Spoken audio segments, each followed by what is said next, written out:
नियति अपने पति अर्णव से अगाध प्रेम करती थी। वो 24 घंटे अर्णव की सुख सुविधाओं का ध्यान रखती।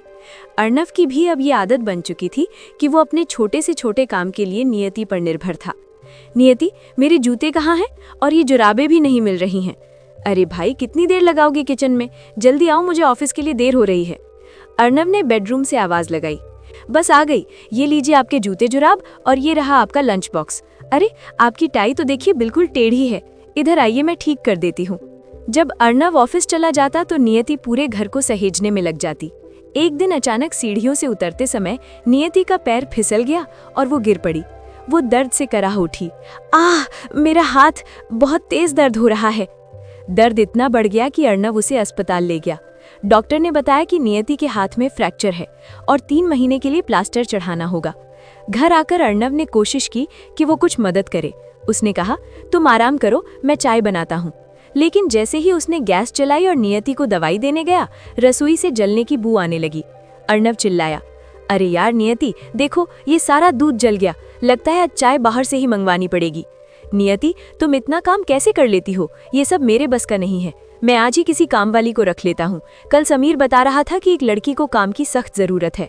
शाम को वो लड़की घर आई।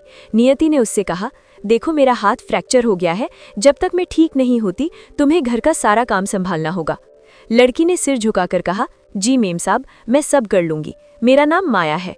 नियति ने उसे गौर से देखा और पूछा, माया, तुम दिखने में तो अच्छे घर की लगती हो, फिर ये काम क्यों?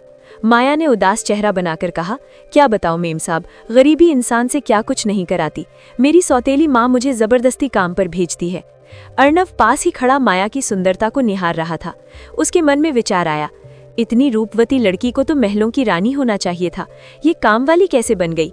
उसने सहानुभूति जताते हुए कहा, कोई बात नहीं माया, शायद भगवान ने तुम्हें हमारी मदद के लिए ही यहाँ भेजा है। दिन बीतते गए और अर्णव का झुकाव माया की तरफ बढ़ने लगा। एक दिन नियति ने अर्णव से कहा, अर्णव, आपकी टाई ठीक नहीं है, इधर आइए।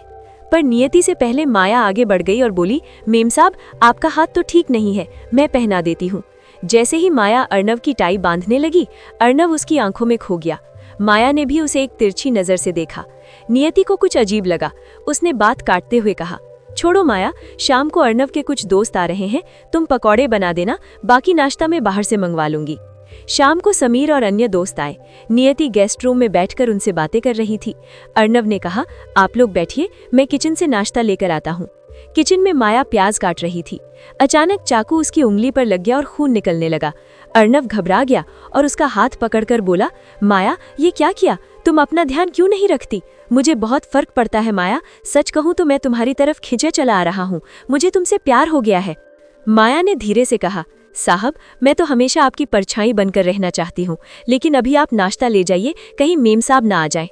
अगले दिन अर्णव ने नियति से कहा, नियति, माया बहुत मेहनती है, हमें उसे कुछ इनाम देना चाहिए। वो पुराने कपड़ों में अच्छी नहीं लगती, तुम उसे अपनी कुछ पुरानी साड़ियाँ क्यों नहीं दे देती?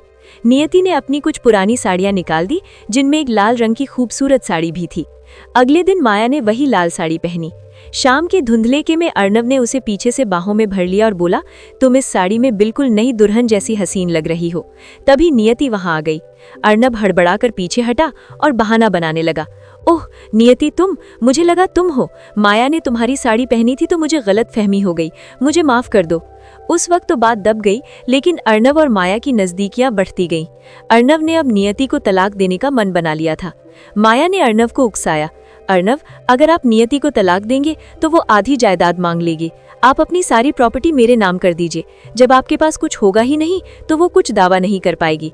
अर्णव को ये बात सही लगी। उसने गुपचुप तरीके से जायदाद माया के नाम करने के कागजात तैयार करवा लिए। 6 महीने बीत गए थे। नियति ने कई बार माया को निकालने की कोशिश की, पर अर्णव उसे रोक देता। एक सुबह नियति अखबार पढ़ रही थी कि उसकी नज़र एक विज्ञापन पर पड़ी। उसमें माया की तस्वीर थी और नीचे बड़े अक्षरों में लिखा था, सावधान, ये शातिर ठग कई अमीर लोगों को प्रेम जाल में फंसाकर उनकी संपत्ति हड़प चुकी है। यदि कहीं दिखे तो पुलिस को सूचित करे। नियति के होश उड़ गए। उसने तुरंत पुलिस को फोन किया। उसी समय अर्णव हाथ में तलाक और प्रॉपर्टी के कागज लेकर आया और बोला, नियति, अब हम साथ नहीं रह सकते, मैं माया से शादी कर रहा हूँ। इससे पहले कि वो कुछ और कहता, पुलिस घर में दाखिल हुई और माया को हथकड़ी पहना दी। अर्णव चिल्लाया, ये क्या बदतमीजी है, इसे क्यों ले जा रहे हो? नियति ने शांति से अखबार अर्णव की तरफ बढ़ा दिया। अखबार पढ़ते ही अर्णव के पैरों तले जमीन निकल गई। उसे अपनी मूर्खता का एहसास हुआ। नियति, मुझे माफ कर दो, मैं उस फरेबी के चक्कर में सब कुछ बर्बाद करने वाला था। नियति ने कठोरता से कहा, अर्णव, आपको क्या लगा था कि एक काम वाली मेरी सौतन बन जाएगी? मैं ऐसा कभी नहीं होने देती। आपकी ये पहली और आखिरी बड़ी गलती थी, इसलिए मैं आपको एक मौका दे रही हूँ। अगर फिर कभी ऐसा सोचा भी तो अंजाम बुरा होगा। अर्णव को अपनी गलती पर पछतावा था। उसने नियति का हाथ थामा और दोनों फिर से प्यार से रहने लगे।